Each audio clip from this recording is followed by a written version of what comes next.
परिवार की जरूरतों को पूरा करने के लिए कोई रोजी रोजगार अगर नहीं मिलता तो आदमी अपने परिवार की जरूरतों को पूरा करने के लिए अपने शहर से निकलकर बाहर कमाने के लिए जाता है। हाँ या ना? कोई दिल्ली जाता है, कोई पंजाब जाता है, कोई हरियाणा जाता है, तो कोई चंडीगढ़, कोई कलकत्ता, तो कोई अरब, तो कोई दुबई, है ना, परिवार की जरूरतों को पूरा करने के लिए जाता है। आज से करीब 40 साल पहले भी मेरे पिताजी अपने परिवार की जरूरतों को पूरा करने के इरादे से मोकामा से निकलकर आगरा गए थे। आगरा नाम शहर आपने सुना है ना? सिटी ऑफ ताजमहल जिसको कहते हैं, ताजमहल का शहर। वहां ताजमहल था जरूर, लेकिन अपनी जिंदगी में कोई ताजमहल नहीं था।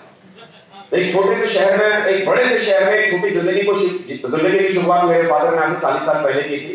और मेरी बचपन से पैदाइश से लेकर मेरी परवरिश और मेरी पढ़ाई लिखाई उसी आगरा शहर में गुजरी है। जिस शिक्षा बिजनेस को आज आप लोगों ने देखा है, जिसको आप लोगों ने ज्वाइन भी किया है और आप लोगों ने इसे करना शुरू भी किया है, ये शिक्षा बिजनेस जब मैंने पहली बार देखा था और इसे मैंने करने की शुरुआत की थी, उस समय मैं इलेक्ट्रॉनिक्स इंजीनियरिंग का मैं सेकंड ईयर का स्टूडेंट हुआ करता था जब पहली बार ये बिजनेस मुझे मिला था। अमूमन अक्सर होता है कि जब पहली बार कोई व्यक्ति हमें इस प्लान के बारे में समझाता और बताता है, पहली बार जब कोई व्यक्ति हमें इस तरह के प्लान के बारे में समझाता और बताता है, तो शायद पहली बार में ये बातें हमें समझ में आती नहीं। बात सही है कि नहीं सही है? वजह क्या होती है कि जो व्यक्ति हमें इस बिजनेस के बारे में समझाने के लिए आता है, वो ये नहीं कहता कि जुड़ो यहां से आप महीने का 20,000 कमाओगे, वो ये नहीं कहता कि जुड़ो यहां से आप 40,000 महीना कमाओगे, वो ये नहीं कहता कि जुड़ो आप यहां से 60,000 महीना कमाओगे। वो कहता है कि जुड़ो और यहां से अगर आप चाहो तो महीने का 8 लाख कमाओगे, आने वाले कल में करोड़ों कमाओगे। वो करोड़ों और लाखों कमाने की बातें करता है। ऐसा ही होता है ना?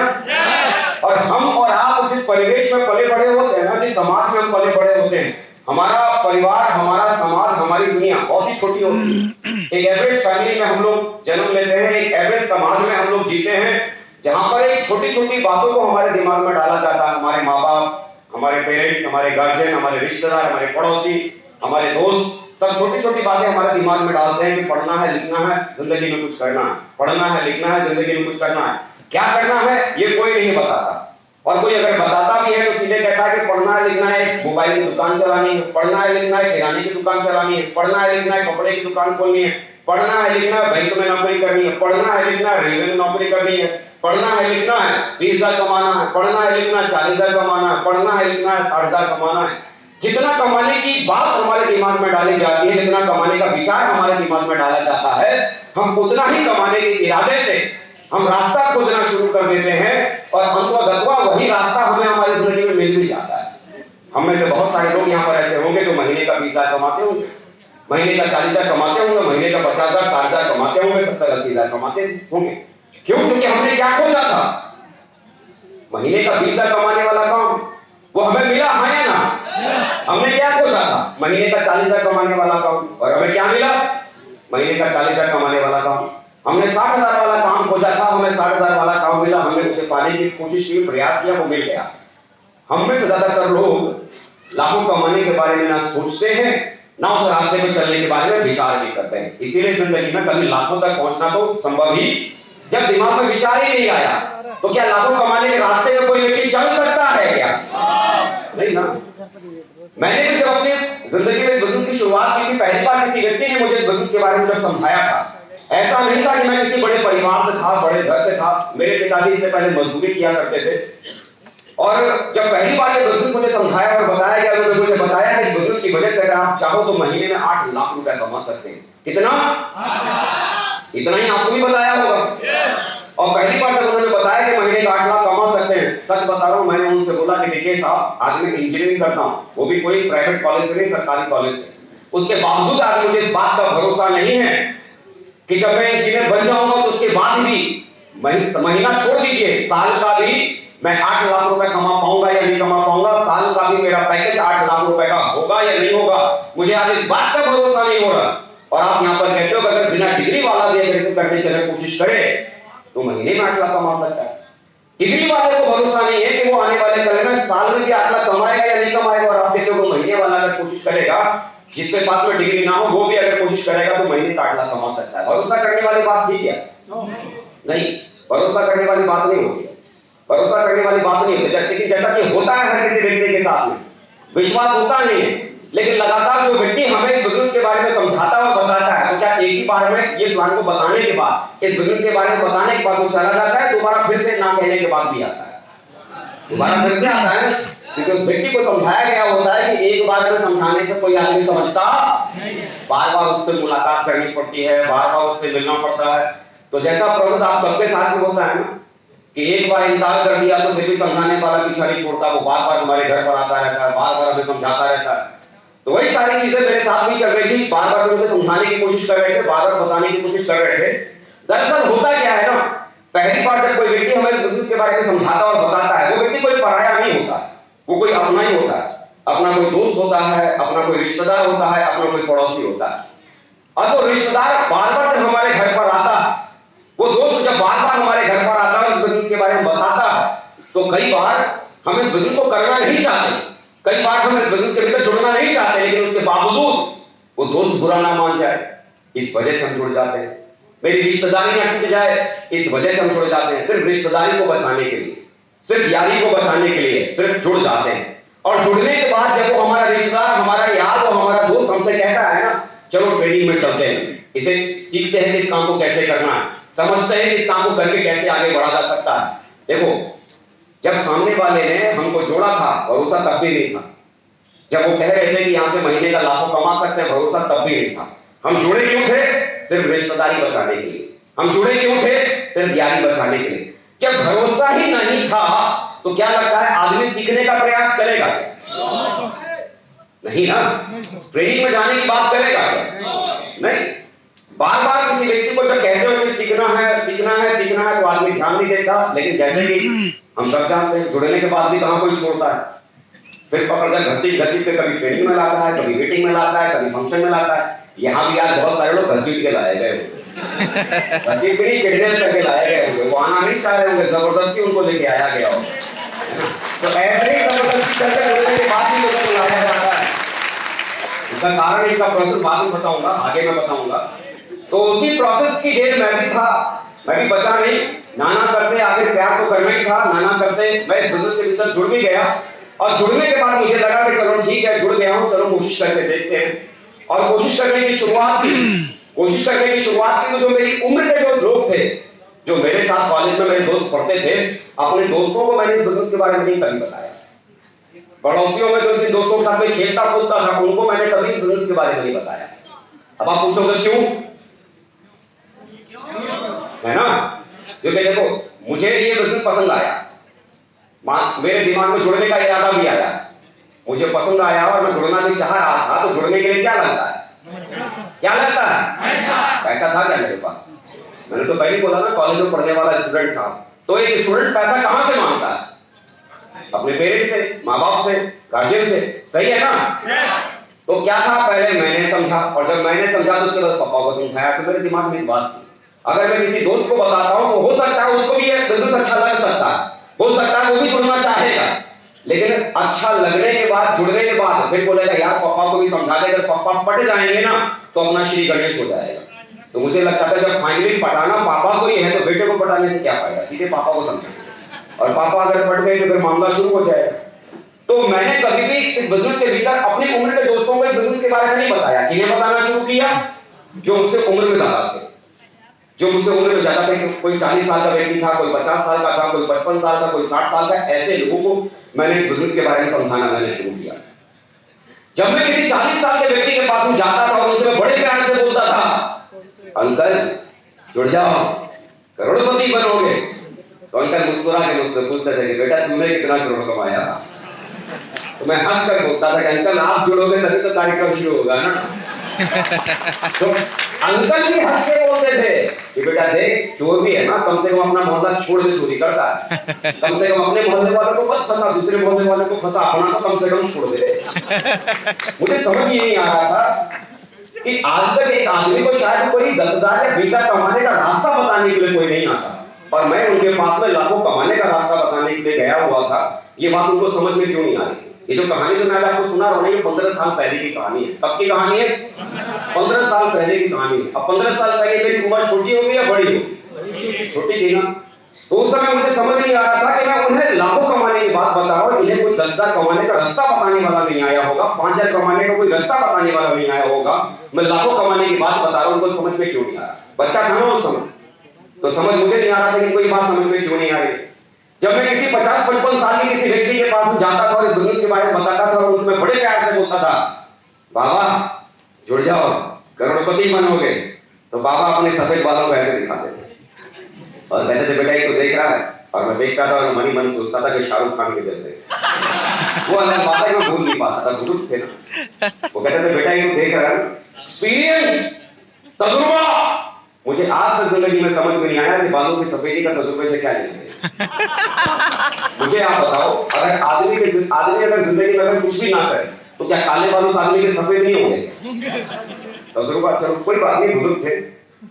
उन्होंने बोला कि बेटा एक बात बता, तूने अब तक कितनी कंपनी को ज्वाइन किया? तो मैंने कहा बाबा ये तो मेरी पहली कंपनी है। तो बोला बेटा तेरी तो पहली कंपनी है, जितनी तेरी उम्र है ना उतनी कंपनी को मैं ज्वाइन करके छोड़ चुका हूँ। बोला अगर ऐसी कंपनियों में फंसने से कोई करोड़पति अगर बनता है ना तो बेटा हिंदुस्तान में अंबानी के बाद दूसरा मैं होता। बोला ऐसी कंपनियों में फंस के कोई करोड़पति नहीं बनता है बेटा। इधर होता क्या है, पहले आदमी 15,000 फंसाता है और जिसका 15,000 फंस गया ना वो 15,000 निकालने के चक्कर में वो 15 को फंसाता है और फिर वो 15 जो फंस गया बेचारा वो अपने 15 निकालने के चक्कर में वो 15 को फंसाता और ऐसे फंसने फंसाने वाला कार्यक्रम चलता रहता है। करोड़पति कोई नहीं बनता। मतलब मैं गया था बाबा जी को समझाने के लिए और बाबा जी ने उल्टा मुझे समझा दिया। समझ में नहीं आ रहा था कि आखिर होगा क्या। शुरुआत में करीब 256 लोगों को मैंने इस बिजनेस के बारे में समझाया था। कितने लोगों को? 256 लोगों को। 6 महीना करीब गुजर गया था 256 लोगों को इस बिजनेस के बारे में समझाते। और मजे की बात यह थी कि उन 6 महीनों में 256 लोगों में से एक आदमी भी मेरे साथ जुड़ा। मैं मन ही मन सोचता था कि हे भगवान, कौन सी मनुष्य वाली कलम से मेरी किस्मत लिखी। एक आध मुर्गा भी फंस जाता तो मैं भी कहता मुर्गा फंसाना मुझे आ गया। एक भी नहीं फंसा, कुछ भी नहीं हो रहा। खैर लगातार कोशिश की, लगातार प्रयास किया और लगातार कोशिश और प्रयास करने की वजह से करीब 4 साल गुजर गए। कितने साल? करीब 4 साल गुजर गए और 4 साल गुजरने के बाद मेरी टीम बनी। मेरी टीम और मालूम है कितनी बनी? 50 लोग। कितनी बनी? 4 साल गुजरने के बाद मेरी टीम बनी 50 लोगों की। हमारे बिजनेस के लीडर जिस व्यक्ति की टीम 50 लोगों की होती है, मतलब 200 बिजनेस वॉल्यूम के हिसाब से 25 लोग लेफ्ट में और 200 बिजनेस वॉल्यूम के हिसाब से 25 लोग राइट में। जिस व्यक्ति की पूरी टीम का साइज 50 लोगों का होता है उस व्यक्ति को हमारे बिजनेस में यहाँ पर सिल्वर कहा जाता है। क्या कहा जाता है? मेरी 4 साल काम करने के बाद मैं क्या बना था? सिल्वर। थोड़ा आसान भाषा में समझाता हूँ। 4 साल में मैंने इस बिजनेस में मैंने कमाया था कुल 18,000 रुपया। कितना?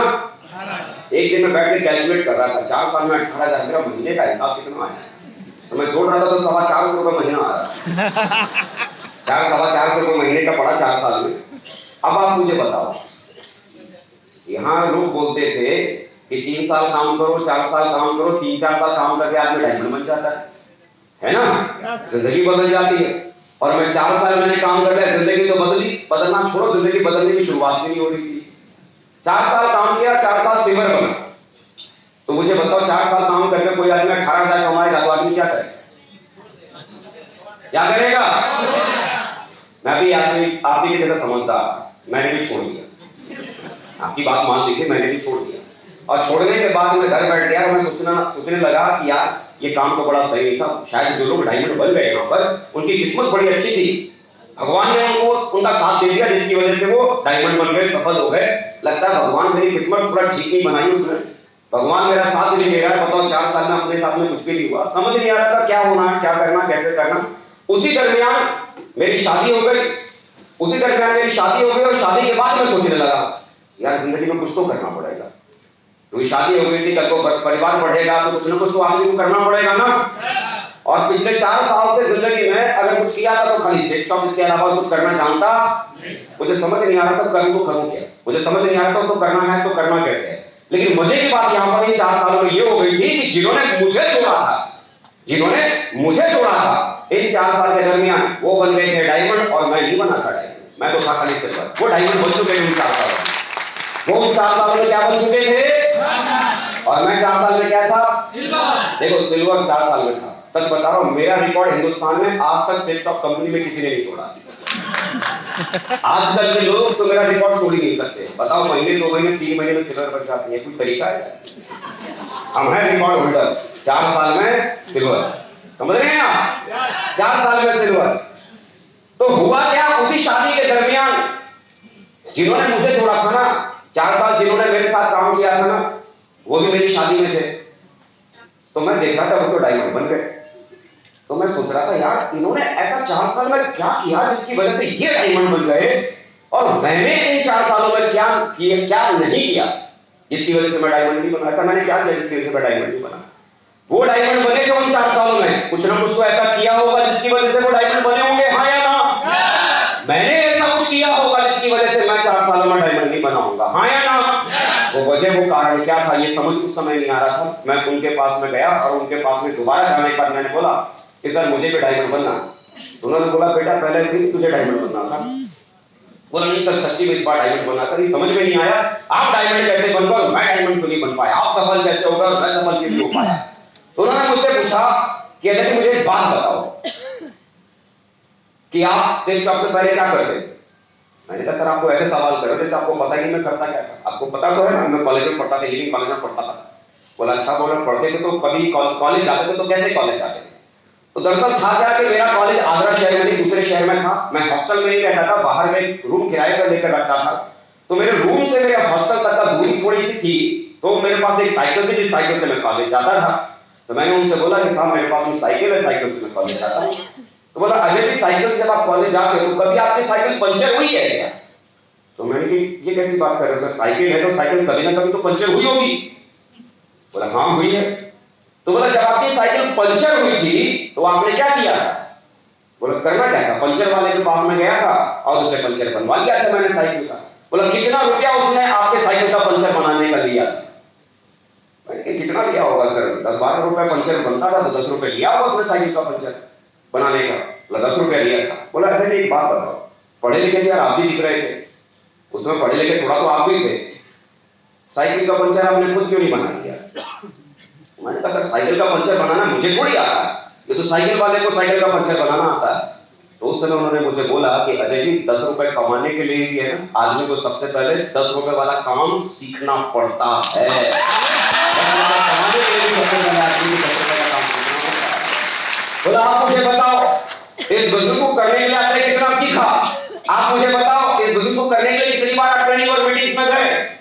तो मैंने कहा सर इसमें ऐसा कौन सा सीखने वाला काम है जो का आप बता रहे हैं इसमें सीखना पड़ेगा, ये करना पड़ेगा? बोला आपने तो बोला था भाई यहाँ पर इतने सारे ढेर सारे प्रोडक्ट है, इसमें से कोई एक लेना है, तो मैंने ले लिया। आपने तो बोला था इसके बाद 2 लोगों को जोड़ना है, तो मैंने जोड़ दिया। फिर आपने बोला ये इधर 2 जोड़ेगा, ये इधर 2 जोड़ेगा, तो मैं उससे जोड़ने का इंतजार खाली कर रहा था। चाचा की एक बात तो समझा रहा था भाई देखो इसमें से इतने सारे प्रोडक्ट हैं, कोई एक लेना है और लेने के बाद फिर 2 लोगों को जोड़ना है, फिर वो 2 जोड़ते चले जाएंगे, ऐसे बहुत बड़ी टीम बन जाएगी और आप करोड़पति बन जाओगे। तो जो आपने मुझे समझाया था तो मैं लोगों को समझा रहा था। जब जब आप बोलते थे कभी कभी ट्रेनिंग में जाने के लिए फोन करते थे कि ट्रेनिंग में जब चले जाना तो मैं चले जाता था, और आप नहीं बोलते थे तो मैं नहीं जाता था। तो बोला तो इसमें सीखने वाला तो ऐसा काम कोई मुझे समझ में नहीं आया। तो उन्होंने बोला अजय जी 10 रुपए वाला भी काम सीखना पड़ता है। अगर 10 रुपए का काम आदमी को सीखने की जरूरत पड़ सकती है, 10 रुपए वाला काम आदमी सीखने के बाद ही 10 रुपए कमाता है। यहाँ 10 लाख 8 लाख 20 लाख कमाने की बात है, इस काम को भी करने से पहले सीखना ही पड़ेगा, सीखना ही पड़ेगा। बगल के लिए धंधा नहीं हो सकता, बगल के लिए काम नहीं हो सकता। और उस दिन मुझे समझ में आया कि सच में इस बिजनेस को करने के लिए मैंने सीखा ही नहीं था। शुक्रवार के दिन मेरे शहर में ट्रेनिंग हुआ करती थी, जिस शहर में था आगरा में था, शुक्रवार के दिन शाम को ट्रेनिंग हुआ करती थी। आप लोगों के शहरों में भी ट्रेनिंग होती है क्या?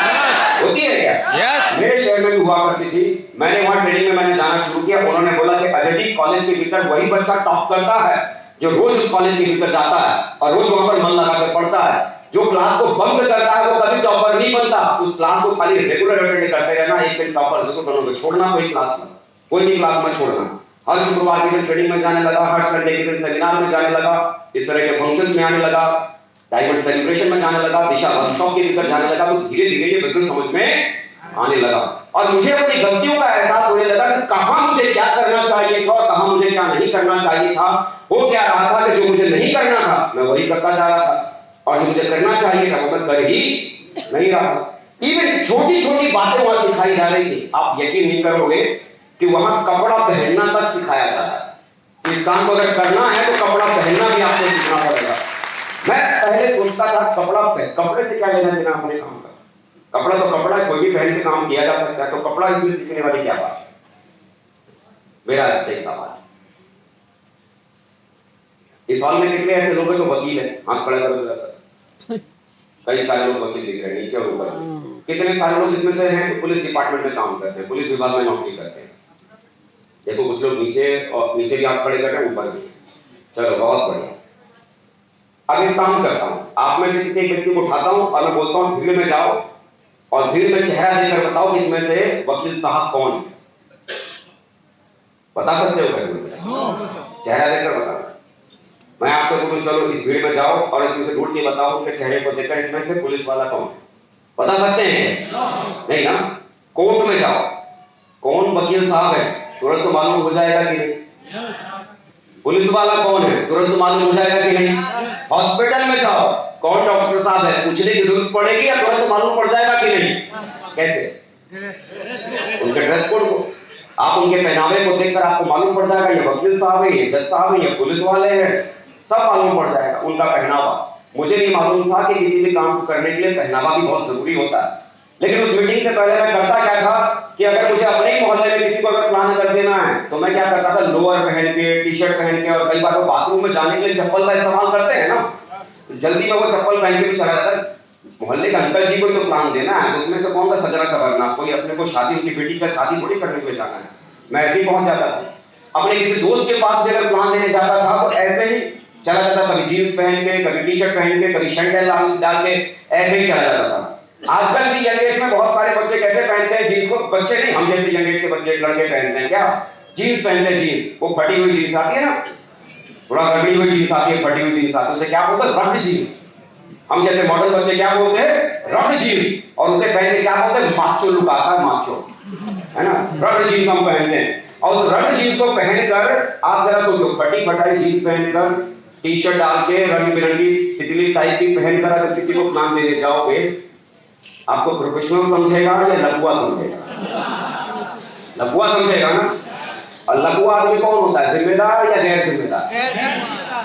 अरे गैर जिम्मेदार आदमी को बाप अपने बेटी ना दे, वो आप अपनी जिंदगी को देने की बात कर, वो अपनी जिंदगी आपके हवाले कैसे कर सकते? आपके पहनावे से सामने वाले को इस बात का एहसास ही नहीं हो रहा। You are look like a professional और अ लघुआ। अगर आप प्रोफेशनली इस काम को कर रहे हो तो आपका पहनावा लोगों को बताएगा कि आप प्रोफेशनली हो। साउंड चला गया, देखो कहां का गया। आपका पहनावा लोगों को बताएगा, लेकिन शुरुआत में मुझे नहीं मालूम था कि पहनावा भी बहुत जरूरी, नहीं मालूम था। धीरे धीरे समझ में आया, ट्रेनिंग मीटिंग में जाना शुरू किया तो सबसे पहले समझ में आया कि अगर इस काम को करना है तो प्रोफेशनली से करना बहुत जरूरी है, प्रोफेशनली से करना जरूरी है। और बराबर फिर वो पहनावा चेंज किया जो प्रोफेशनल पहनता है, शर्ट पहनना शुरू किया, ट्राउजर पहनना शुरू किया, शूज पहनना शुरू किया, और उसी तरीके से मैं प्रोफेशनल बनकर लोगों के साथ काम करने की शुरुआत की, सिस्टम को समझकर काम करने की शुरुआत की। शुरू में मुझे लगता था कि पता नहीं कुछ हो पाएगा या नहीं हो पाएगा। आज से करीब 10 साल पहले, 10.5 साल पहले, 10 साल पहले इस काम को मैंने फिर से शुरू किया था। कितने साल पहले? आज से करीब 10-10.5 साल पहले इस काम को मैंने फिर से करने की शुरुआत की थी। और आज मैं बड़े गर्व से कह सकता हूं कि इन पिछले 10 सालों में आज मेरे साथ में पूरे हिंदुस्तान के भीतर वर्तमान में 7 लाख से ज्यादा लोगों का नेटवर्क ऑल ओवर दुनिया में 7 लाख लोगों का नेटवर्क है। ये प्रेजेंटेशन जरा आपने संभव हो तो स्लाइड पर डाल दीजिए। 7 लाख लोगों का नेटवर्क आज मेरे साथ में हो गया। तो शुरू में नहीं मालूम था, जब बिना सीखे इस काम को करने की कोशिश कर रहा था तो 4 साल लगाने के बाद मैं खुद को सिल्वर के अलावा मैं इसे आगे भी लेकर नहीं जा पाया। लेकिन सीखने के बाद जब इस काम को करना शुरू किया तो 7-10 सालों में 7 लाख का नेटवर्क बन सकता है। कितना बन सकता है? 7 लाख का। तो बिलीव कीजिए, जिंदगी सच में बहुत बड़ी बन सकती है, बशर्ते किसी भी काम को अगर आप करना चाहते हैं तो उस काम को करने से पहले उस काम को सीखना बहुत जरूरी। बगैर सीखे 10 रुपया भी नहीं कमाया जाता। 10 लाख कमाने के बारे में तो सपना मत देखो। अगर सपना अगर देखा है तो सबसे पहले सीखने के लिए खुद को तैयार रखो। ज्यादातर लोग जो पहले इस बिजनेस के भीतर जुड़ते हैं, जुड़ते ही उनके दिमाग में क्या आता है, जब उनका अप्लाई कहता है कि चलो ट्रेनिंग में चलते हैं, चलो मीटिंग में चलते हैं, चलो सीखते हैं, तो वो क्या बोलता है, अरे सब छोड़िए ना सीखना सीखना, आप कल ये बताइए कि हमारा गया हुआ पैसा भीतर जो भीतर गया बाहर कैसे निकलेगा, वो निकलने का रास्ता बताइए। कैसे हम 15,000 कमाएंगे फटाफट, कैसे 20,000 कमाएंगे फटाफट। वो कमाने का चक्कर पहले शुरू होता है। आप मुझे बताओ, जब अपने बच्चे को आप इंजीनियरिंग कराने के लिए छोड़ते हो, डॉक्टरी कराने के लिए छोड़ते हो, तो क्या बोलते हो, बेटा तेरे को कॉलेज में इंजीनियरिंग कॉलेज में डाल दिया है, अब महीने की महीने तनख्वाह मुझे भेजना शुरू कर देना। ऐसा क्या कहते हैं क्या? मैं मालूम है कि उस बच्चे का पढ़ना बहुत जरूरी है। आज अगर वो बच्चा पढ़ लिख के अगर काबिल बन गया, कोई इंजीनियर बनने के बाद 10-20 हजार नहीं, लाखों करोड़ों अपनी जिंदगी में कमाएगा। कल को अगर पढ़ लिख के वो डॉक्टर बन गया तो अपने टैलेंट की वजह से, उस हुनर की वजह से हजारों नहीं बल्कि लाखों और करोड़ों अपनी जिंदगी में कमाएगा। सीखने के बाद पहला साल जो लोग इस बिजनेस के भीतर जुड़ते हैं, पहले साल को यहां अर्निंग फेज समझ लेते हैं। पहले साल कमाने का समय, नोट आना चाहिए। बॉस एक बात दिमाग में रखो, इस धंधे के भीतर आप जुड़े हो तो पहला साल आपका अर्निंग फेज नहीं है, पहला साल आपका लर्निंग फेज है। कितनी ट्रेनिंग्स अटेंड की, कितनी मीटिंग्स अटेंड की, कितना वीडियो सुना, कितनी ट्रेनिंग्स को सुनी, कितनी किताबें पढ़ी, खुद को काबिल बनाने के लिए आपने क्या किया। क्योंकि एक बार अगर काबिलियत आ गई तो पैसा कमाना बहुत आसान है। एक बार काबिलियत अगर आ गई तो पैसा कमाना बहुत आसान है। काबिल बनना ये बहुत जरूरी है, सीखना बहुत जरूरी है। समझ पा रहे हैं आप मेरी बात? सीखना बहुत जरूरी है। पहला साल अर्निंग फेज नहीं, पहला साल क्या है? Earning phase. ये कोई लॉटरी का टिकट नहीं है कि आपने खरीदा और 4 साल बाद जैकपॉट लग जाएगा और आप करोड़पति बन जाएंगे। ये कोई अलादीन का चिराग नहीं है कि आप घिसेंगे और एकदम जिन्न बाहर निकलेगा, हो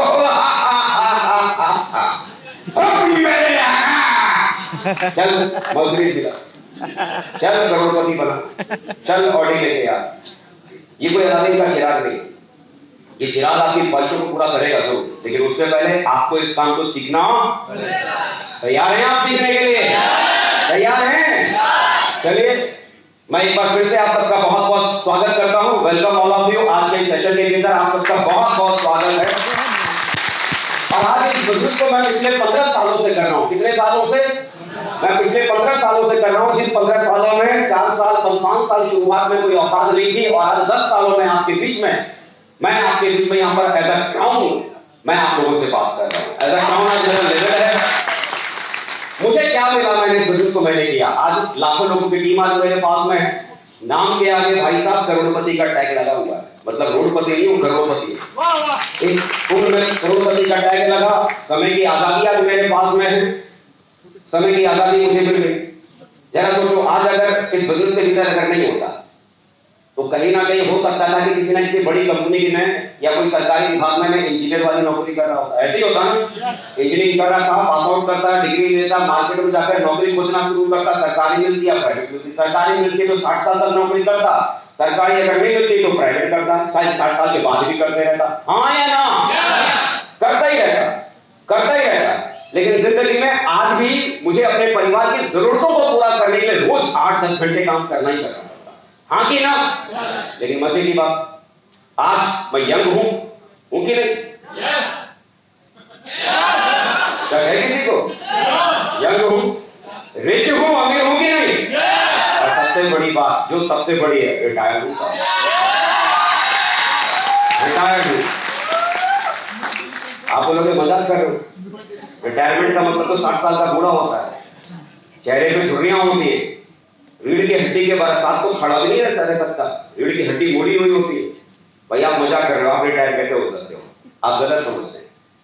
रिटायरमेंट का मतलब 60 साल का बूढ़ा। ये किसने सिखाया? हमारे समाज में, जिस समाज में हम पले बढ़े हैं, उस समाज ने बोला है कि 60 साल में आदमी रिटायर हो जाता है, 65 साल में आदमी रिटायर हो जाता है, 70 साल में आदमी रिटायर हो जाता है। यार जरा सोचो, जिस डिपार्टमेंट में कोई आदमी पिछले 20 साल से काम कर रहा है, 25 साल से काम कर रहा है, वो 30 साल 25 साल जिस आदमी ने उस डिपार्टमेंट को दिया है, उस काम का सबसे तजुर्बेकार आदमी कौन है? वो 60 साल वाला आदमी या जो आज ज्वाइन करेगा वो? तजुर्बा है ना उसके पास, भयंकर तजुर्बेकार है, लेकिन 60 साल हो गई होगा, अब शरीर करने के लायक नहीं रहा ना, तो उसके तजुर्बे का क्या करेंगे? रिटायर्ड करो। नींबू देखा है आपने? नींबू देखा? नींबू को एकदम उससे एक बूंद सब रस निकाल, फिर जो बचे होते क्या करते हैं? डस्टबिन डाल देते हैं। सारा जूस पूरा 35 साल काम करवा के निकाल दिया, बचा क्या? देखो इसमें सब टैलेंट है, हुनर है, लेकिन क्या बॉडी साथ में नहीं है ना, कर नहीं सकता ना। रिटायर करो। रिटायरमेंट एज से डिसाइड नहीं होती। रिटायरमेंट एज से डिसाइड नहीं होती। मान लो आज की तारीख में आपके परिवार की जो जरूरतें हैं, आज की तारीख में आपके परिवार की जरूरतें हैं, खाना, बच्चों की पढ़ाई लिखाई, जो भी आपकी जिंदगी की जरूरतें हैं, मान लेते हैं उसका महीने का जो खर्चा आपके परिवार का वो 1 लाख रुपया है। कितना है? 1 लाख रुपया। आज से हर महीना जब तक आप दुनिया में जिंदा रहोगे तब तक मैं आज से आपको 2 लाख रुपया महीना देना शुरू कर दूं। मतलब आपकी जरूरतों के लिए भी और आपकी जरूरतों से ज्यादा भी। 2 लाख महीना आज से मैं देना शुरू कर दूं, आप मुझे बताओ आज रिटायर हो सकते हो, कभी हो सकते हो आप? यस या नो? यस। हम काम क्यों कर रहे हैं? ताकि मेरी जिंदगी की जरूरतें पूरी हो सके। एज डिसाइड नहीं करता कि आदमी किस उम्र में रिटायर होगा, आदमी का फाइनेंशियल स्टेटस डिसाइड करता है कि वो किस एज में रिटायर हो सकता है। आप अगर चाहो तो 20 साल की उम्र में रिटायर हो सकते हो, अगर आप चाहो। आज हमारे ग्रेट अपलाइन है, मेरे सीनियर हैं, मेरे अपलाइन है मिस्टर राकेश प्रसाद जी, जरूर चाहूंगा एक जोरदार ताली हो जाए। इस बिजनेस के बिजनेस स्टेट शॉप में सिर्फ 21 साल 3 महीने में वो डायमंड बने। कितने साल, कितने समय में? 21 साल 3 महीने में एक व्यक्ति रिटायर हो सकता है साहब। 60 साल का इंतजार करने की जरूरत नहीं है। Age just a number. उम्र से आदमी रिटायर नहीं होता, फाइनेंशियल स्टेटस से रिटायर होता। आज अगर मैं काम ना भी करूं तो भी मेरी जरूरतें पूरी होंगी या नहीं? क्यों? क्योंकि 7 लाख लोगों का नेटवर्क है। क्या है? 7 लाख लोगों का नेटवर्क है। जरा सोचो, एक आदमी अपनी जिंदगी में, एवरेज जिंदगी में कितना काम करेगा? आप कहते हो कि टैलेंट से आदमी बढ़ेगा, काबिलियत से बढ़ेगा, तो एक आदमी, एवरेज आदमी अपनी जिंदगी में कितना काम करेगा? रोज अगर कोई भी काम करेगा तो कितने घंटे रेगुलर बेस पे कर सकता है? 8 घंटे, 10 घंटे, सही है ना? कोई ये कहता है कि 12 घंटे कर लेंगे साहब, 14 घंटे कर लेंगे, 16 घंटे कर लेंगे। अरे रोज अगर 16 घंटे करना शुरू कर दिया ना, तो 1 महीने के बाद 2 महीना आपको बेड रेस्ट लेना पड़ जाएगा। 16 घंटे कंटिन्यूटी के साथ में आदमी नहीं कर सकता। ह्यूमन कैपेसिटी क्या है? एक आदमी रेगुलरली कितने घंटे कर सकता है? 8 से 10 घंटे, सही है ना? मान लो 10 घंटे के अगर आदमी एवरेज रोज अगर कर सकता है, हीरा लाल जैसा कैलकुलेट करना, मोबाइल में कैलकुलेटर खोलो या कोई भी व्यक्ति कैलकुलेटर खोलो, आप कोई भी खोलो, श्रीकांत जी जरा खोलो कैलकुलेटर। श्रीकांत जी शायद आप लोगों को मालूम, आज श्रीकांत जी हमारे बीच में है, हमारा एमरल्ड लेवल पर आज हमारे अचीवर है ना। जोरदार ताली श्रीकांत जी, जोरदार ताली।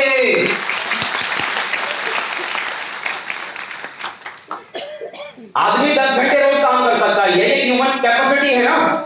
मान लो एक एवरेज आदमी या क्वालिफाइड आदमी या टैलेंटेड आदमी अगर 10 घंटे रोज भी काम करता है, 10 घंटे रोज, तो 30 दिन में कितना? 300 घंटे। 300 घंटे, 10 गुना 30, 300 घंटे, तो एक साल में कितना? 300 गुना 12, 300 मल्टीप्लाई बाय 12, कितना हो गया? 3600 घंटा। 3600 घंटे, 3600 घंटे एक साल में। और एक एवरेज आदमी अपनी जिंदगी में कितना काम कर सकता है? मान लो 20 साल की उम्र में नौकरी लगी तो कितना काम करेगा? 60 साल में रिटायर होगा ना, 30 साल एवरेज आदमी काम करेगा। 30 साल, 30 साल में भी नौकरी करना शुरू करेगा तो 30 साल, एक साल में 3600 घंटे, तो मल्टीप्लाई करो 30 साल का, 1 लाख। मतलब एक आदमी पूरा जोर लगा दे, पूरी ताकत लगा दे, तब भी अपनी पूरी जिंदगी लगाता है, सिर्फ 1,08,000 घंटे काम कर सकता है। कितना? 1,08,000 घंटे। कितना? 1,08,000। 1,08,000 घंटे। इसी घंटों का इस्तेमाल करके जितना टैलेंट है, जितना हुनर है, जितना स्किल है, उसका इस्तेमाल कर लो। बहुत ज्यादा होगा तो 1,08,000 घंटे लगाकर पूरी जिंदगी 1 करोड़ कमाएंगे, 2 करोड़ कमाएंगे। काबिलियत ज्यादा है, डिग्री ज्यादा है, नॉलेज ज्यादा है तो 3 करोड़ कमाओगे, क्योंकि वही 10 घंटों में तो अपनी काबिलियत का इस्तेमाल करोगे ना। आज मान लो मेरे पास कोई काबिलियत नहीं, मेरी कोई एज में को गोली मारो, कोई नॉलेज नहीं। आज 7 लाख लोगों का नेटवर्क मेरे पास। कितने लाख का? 7 लाख। वो 7 लाख लोग मेरे लिए, सिर्फ अपने लिए रोज 10 घंटे नहीं, सिर्फ 1 घंटा। कितने घंटे? सिर्फ 1 घंटा अगर वो 7 लाख लोग अपने लिए अगर काम करना शुरू कर दे, तो मेरे लिए एक दिन में कितने घंटे काम हो सकते हैं? 7 लाख घंटा। कितने घंटे? आप पूरी जिंदगी लगा लो, आप पूरी जिंदगी लगाकर 1 लाख घंटे काम करोगे और आपकी 7 जन्म की जिंदगी के बराबर मेरे लिए एक दिन में काम हो सकता है। अब आप मुझे बताओ, यहां पर सबसे बड़ी डिग्री लेकर बैठा हुआ कोई आदमी है, वो ज्यादा कमाएगा, या एक एवरेज टैलेंट वाला आदमी है वो ज्यादा कमाएगा? उसके लिए ज्यादा घंटे काम हो रहे हैं साहब, उसके लिए ज्यादा घंटे काम कर रहे हैं। आज अगर काम अगर मैं ना भी करूं तो 7 लाख लोग कहीं ना कहीं काम करेंगे या नहीं करेंगे? यानी आज काम, पैसा कमाने के लिए काम करना ये मेरे लिए जरूरी नहीं है। फाइनेंशियल फ्रीडम आज मेरे पास है, टाइम फ्रीडम आज मेरे पास है, समय की आजादी मेरे पास है। मतलब मुझे 60 साल पर जाकर मुझे रिटायर होने की जरूरत नहीं। आज मैं रिटायर्ड हूं। आज मैं क्या हूं? रिटायर्ड हूं। आज मैं काम करूं या ना करूं, इससे मेरी आमदनी को कोई फर्क पड़ने वाला, क्योंकि मेरे लिए 7 लाख लोग काम करने के लिए तैयार है। मैं नहीं भी काम कर रहा हूं तो भी रोज 7 लाख घंटे मेरे लिए काम हुए। पैसा रुकेगा रुकेगा क्या? अब मेरा मन करे दीदी के साथ ऑस्ट्रेलिया घूमने का, बच्चों के साथ ऑस्ट्रेलिया घूमने का, बॉस से छुट्टी लेने की जरूरत है क्या? अपना बॉस मैं खुद ही 10 दिन की छुट्टी पर साइन कर दूंगा, 10 दिन की छुट्टी सही है, और बीवी और बच्चों को लेकर चला जाऊंगा ऑस्ट्रेलिया, क्योंकि ऑस्ट्रेलिया जाने के लिए क्या लगेगा? पैसा ना, तो वो भी तो है, टाइम ना, वो भी तो है, और क्या चाहिए? तो जिंदगी में इस एज में सबसे बड़ी जो चीज मिली ना, 60 साल तक जो आदमी गधों की तरह काम करते सिर्फ अपने परिवार की जरूरतों को पूरा कर रहा है, वो चूहा दौड़ वाली जो रेस थी ना, उस रेस से मैं खाली बाहर आ गया और मशीन से मैं इंसान बन गया। अब जीने की शुरुआत हुई, अब जीना शुरू किया है। मतलब 60 साल की उम्र तक रोज के 8 घंटों पर कोई मेरा बॉस बनकर मुझ पर राज करता, और अगले 60 साल की उम्र तक रोज के 10 घंटों पर कब्जा मेरा है, कब्जा मेरा कोई बॉस नहीं, मेरा कोई मालिक नहीं। जिंदगी में मैंने ये कमाया, आजादी, मन का मालिक, बॉस, जिंदगी में मैंने ये कमाया। समय की आजादी, पैसे की आजादी, शानदार घर है, एक नहीं कई सारे घर हैं, जिंदगी में संतुष्टि है। जो एक आदमी अपनी जिंदगी में शायद एक औसत दर्जे का आदमी, एक एवरेज लाइफ को जीने वाला आदमी अपनी जिंदगी में जितने भी सपने देख सकता है, जितने भी, सच कह रहा हूं कि इन 10 सालों में शायद मेरी औकात जितना भी सपना देखने की थी, आज अगर मैं कहूं कि मेरी जिंदगी में वो नहीं मिला, बल्कि जो मैंने सपना अपनी जिंदगी में शायद नहीं भी देखा था ना, उससे बड़ी जिंदगी मुझे सेठ शॉप ने दी, उससे कहीं ज्यादा बड़े ख्वाब सेठ शॉप ने मेरे। आज दुनिया में सब कुछ है, सुख है, चैन है, शांति है, संतुष्टि है, सब कुछ जिंदगी के भीतर है, सब कुछ मिला। शुरुआत जब की थी तो सिर्फ इतना सोचकर आया था कि किसी भी तरह से मैं डायमंड अगर बन जाऊं तो मेरी जिंदगी बहुत बड़ी हो जाएगी। लेकिन आज मैं बड़े गर्व से कह सकता हूं कि इन 10 सालों में, पिछले 15 सालों में, 5 साल वो भी जोड़ ही लो, पिछले 15 सालों में आज मेरे साथ में वर्तमान में 71 लोग ऐसे, 71 लोग ऐसे हैं जो मेरे साथ डायमंड बन चुके, डायमंड बन चुके। डायमंड का मतलब मैं आपको समझाऊं, एक ऐसा व्यक्ति जिसकी टीम में कम से कम 10,000 लोग होते हैं। कितने लोग? 10,000 लोग जिसकी टीम में होते हैं, उसे हम इस बिजनेस में डायमंड बोलते हैं। और जिस व्यक्ति की टीम में 10,000 लोग होते हैं, वो व्यक्ति इस बिजनेस में करीब करीब 50 लाख रुपए तक कमा चुका होता है। कितना? 50 लाख रुपए तक कमा चुका होता है। 50 लाख या 50 लाख ज्यादा कमाने वाले लोग होते हैं। आज मैं प्राउड के साथ कह सकता हूं कि अकेला मैं पैसे वाला नहीं बना, अकेला मेरा बड़ा घर नहीं बना, अकेला मेरे पास में कार नहीं आई, बल्कि न केवल मैं करोड़पति बना, मैं बड़ा बना, बल्कि आज मेरे साथ काम करने वाले आज 71 लोग ऐसे हैं जिन्होंने इस बिजनेस से यहां से 50 लाख या 50 लाख से ज्यादा उन्होंने पैसा कमाया है। तो ये बिजनेस ने मुझे ये दिया, शायद जिस दुनिया में मैं था वहां अगर मैं अपनी अगर दुनिया अगर बना लेता तो भी बहुत बड़ी बात थी, अपने परिवार के लिए कुछ कर लेता तो शायद ये भी बहुत बड़ी बात थी। क्योंकि शुरुआत जब कोई आदमी अपनी जिंदगी के बारे में करना शुरू करता है तो हर आदमी स्वार्थी होता है। किसके बारे में सोचता है? अपने लिए, पड़ोसी के लिए। अरे हर आदमी सोचता है कि मेरे लिए कोई अच्छी सी गाड़ी हो, मेरे पास अच्छा घर हो, मेरे बच्चे अच्छा पढ़े लिखे, मेरा परिवार अच्छा जीवन जिए। उन्हीं ख्वाबों के साथ में मैं इस बिजनेस में आया था। मुझे नहीं मालूम था कि मेरी वजह से भी किसी का जीवन बदलेगा। मैं तो खाली ये सोच कर आया था कि भगवान बस कैसे कि मेरे पास में ठीक ठाक गाड़ी हो जाए, घर हो जाए, ठीक ठाक जिंदगी मेरे को मिल जाए, मेरी लाइफ बस सेट हो जाए। मैं सिर्फ अपनी लाइफ को सेट करने के चक्कर में आया था। मेरे दिमाग में कुछ नहीं था कि मेरी वजह से भी किसी की जिंदगी बदलेगी। लेकिन मेरे यार, ये धंधा, ये बिजनेस ऐसा कारोबार है ना कि अपनी जिंदगी बनाने पे जब आप निकलना शुरू करोगे ना तो आपको पता नहीं चलेगा कि अपनी दुनिया बड़ी बनाते बनाते आपकी वजह से कितनों की दुनिया बड़ी बन जाती है। धंधा ऐसा ही बना, ये धंधा ऐसा ही बना हुआ है, ये बिजनेस ऐसा ही बना हुआ है। तो आज मैं बड़ा एक्साइटेड हूं, बड़ा खुश हूं आप लोगों के बीच में आता है। और आज सेठ शॉप ने जिंदगी को बहुत बड़ा बना दिया। और आज अगर जिंदगी बड़ी बनी तो उसके पीछे मैं अकेला नहीं हूं, मेरी काबिलियत नहीं है, अपनी काबिलियत से मैं बड़ा नहीं बना। क्योंकि कोई भी आदमी अपनी काबिलियत से बड़ा नहीं बनता। इस बिजनेस में भी अगर मैं बड़ा बना हूं तो मेरे पीछे कोई प्लेटफॉर्म था जिसकी वजह से बड़ा बना। मेरे साथ में मेरे साथी थे, मेरे सीनियर्स थे, उनका आशीर्वाद मिला, उनका गाइडलाइन मिला, जिनकी वजह से मैं यहां तक आ पाया। इस बिजनेस के भीतर दमदार साथी मिले जिनकी वजह से मैं बड़ा बना। आप सभी जानते हैं हीरालाल प्रसाद जी, जोरदार ताली में बन सके चाहूंगा। शायद अगर हीरालाल प्रसाद जी से हमारी मुलाकात नहीं होती या वो इस बिजनेस में नहीं आते तो यहाँ जो इतना हुजूम बैठा हुआ है ना, ये इस हुजूम में से कोई यहाँ नहीं होता। बीच को लगाने वाले वो थे, उनकी वजह से बिजनेस यहाँ पर इतना ये नेटवर्क बना, क्योंकि उनकी वजह से वो बिजनेस में आए। इससे पहले कोचिंग चलाते थे, कोचिंग को चलाते उस बिजनेस को उन्होंने करने की शुरुआत की थी। इनसे मेरी मुलाकात शिवांग में हुई थी, शिवांग में हुई थी, इनसे मेरा परिचय हुआ था और लगातार वहां इन्होंने काम करने की शुरुआत की। और इन्हीं की देन सुपरस्टार के तौर पर आज सब आप लोग जिनके फैन हैं, जब वो स्टेज पर आते हैं तो मतलब माहौल बन जाता है। जब वो जोड़ी डांस करना शुरू कर देती है तो मतलब आपका पैर थिरकना शुरू कर देता है। उस जोड़ी को देने वाले हीरालाल प्रसाद जी हैं, नयन देवी और Dasharath ji. Great great great.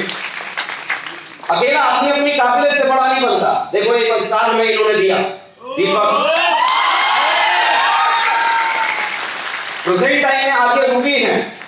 मेरी इनसे जो मुलाकात हुई थी, मेरी इनसे मुलाकात हाजीपुर के भीतर हुई थी। शायद इससे पहले मैं कभी भीड़ में कभी इनसे मिला होऊंगा तो मैं ज्यादा अच्छी तरह से जानता नहीं था, परिचित नहीं था, लेकिन अच्छी तरह से मेरी इनसे मुलाकात हुई थी हाजीपुर के भीतर। शायद किस लेवल पे थे दीपक जी, जरा और किस लेवल पे थे आप उस समय?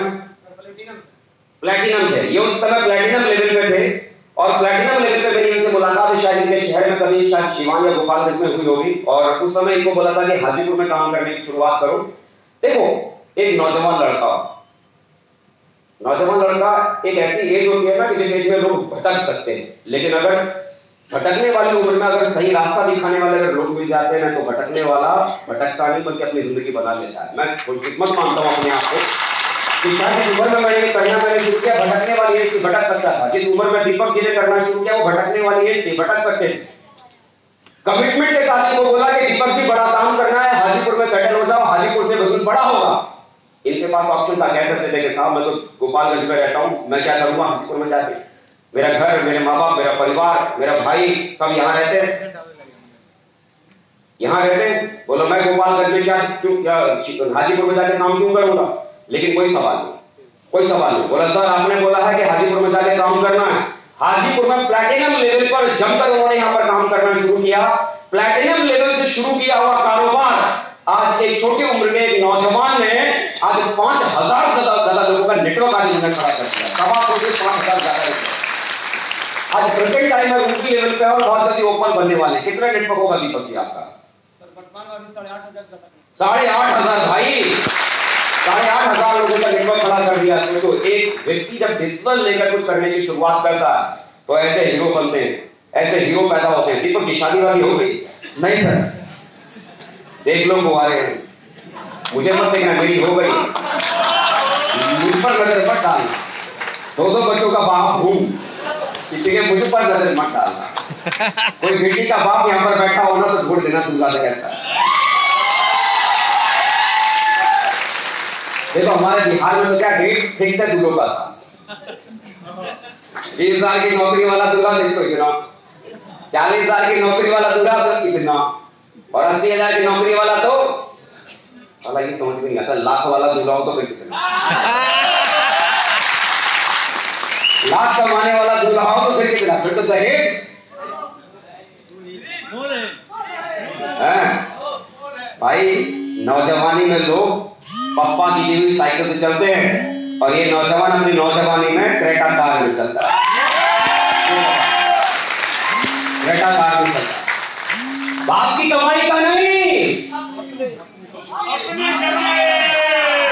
बाप को ये बेटा साइकिल पर नहीं बल्कि अपनी कार में घुमाता है, अपनी कार में घुमाता है। कहते हैं ना, अरे बाप के पैसे में तो हर बेटा राज कर लेता है, अमीरी झाड़ लेता है। मजा तो तब है ना साला पैसा आपका और राज आपका बाप। तो एक हीरो ने करके दिखाया और बहुत जल्द ओपन बनने वाले हैं और कुछ ही महीनों में आपके बीच में शहंशाहों की तरह डायमंड बनकर ये आपके बीच में। बहुत बढ़िया, बहुत बढ़िया। तो देखिए जब आदमी कमिटमेंट लेके काम करना शुरू करता है तो नेटवर्क में हीरो आपके साथ पैदा होते हैं। मैंने 8,500 नहीं बनाया, 8,500 बनाकर मुझे मेरे नेटवर्क में किसने दिया? सामने है ना हीरो, सामने है ना ये स्टार। मेरी काबिलियत की वजह से नेटवर्क क्रिएट नहीं हुआ। ऐसे दमदार साथी जब आपके साथ में जुड़ते हैं ना तो काबिलियत बनती है। और कहते हैं ना कि हर किसी नगीने को ढूंढने वाला कोई ना कोई जौहरी होता है, और ऐसे नगीने को ढूंढने वाले जौहरीले को यहाँ बैठे आप ही। शायद अगर इनकी नजर अगर इन पर अगर नहीं पड़ी होती और इन्होंने अगर शुरुआत में इनको बेसिक सिखाकर वो निकाल कर अगर बाहर अगर लेके नहीं आते तो शायद दीपक जी यहाँ नहीं होते। ऐसे जौहरी मिले जिनको तराश तराश के, जिनका साथ दे देकर काफी सालों से नयन देवी जी और दशरथ जी दोनों जोड़ी बनाकर दीपक जी के साथ में कंधे से कंधा मिलाकर खड़े हैं। और न केवल इनके साथ कंधे से कंधा मिलाते हुए दीपक जी की जिंदगी को बदल डाला, बल्कि उनके साथ काम करते करते अपनी जिंदगी को बदल के रख दिया। और एक आंगनबाड़ी की नौकरी करने वाली एक मामूली सी महिला, भाई साहब पूरे बिहार की शान है, first lady diamond of Bihar. पहली हाथ पे डालेंगे दशरथ जी और कहेंगे इसे जोरदार ताली दबाने देगा जोरदार ऊपर आओ आप दोनों ऊपर आओ आप दोनों ऊपर आ जाओ करो ऊपर आओ धमाके वाला म्यूजिक बजाओ पहले अगर बजा सकते हो भाई शहंशाह आ रहा है आपका दिल के दम से सारा नेटवर्क बना जोरदार ताली बैठ ताली ना बजे बजे आपके म्यूजिक बजना चाहिए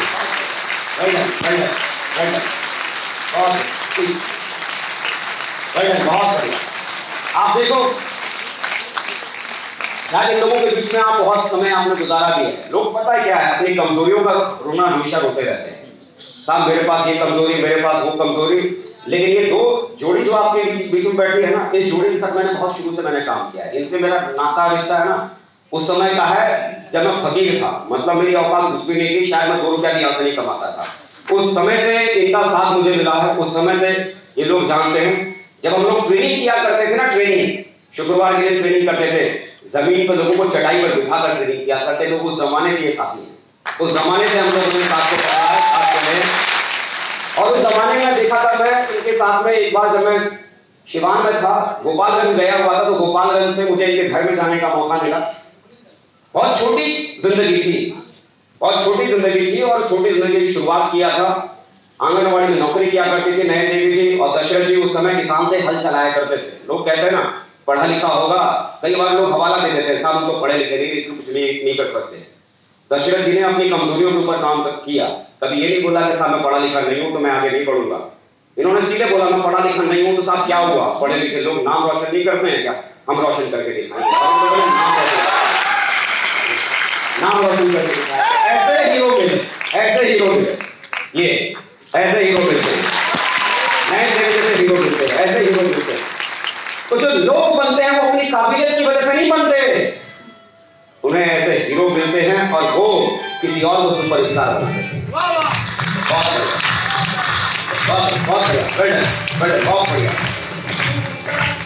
बढ़िया तो देखो एक काबिलियत जब मिलती है आपके साथ आज कितनी टीम हो गई होगी नई जी आपकी 20,000 नहीं जी आप क्यों बता रहे हो तो इसको पता होगा कितनी टीम हो गई होगी आपकी है जी 17,000 लोगों का नेटवर्क ऑल ओवर इंडिया में प्रेजेंट आई है इनके साथ 17,000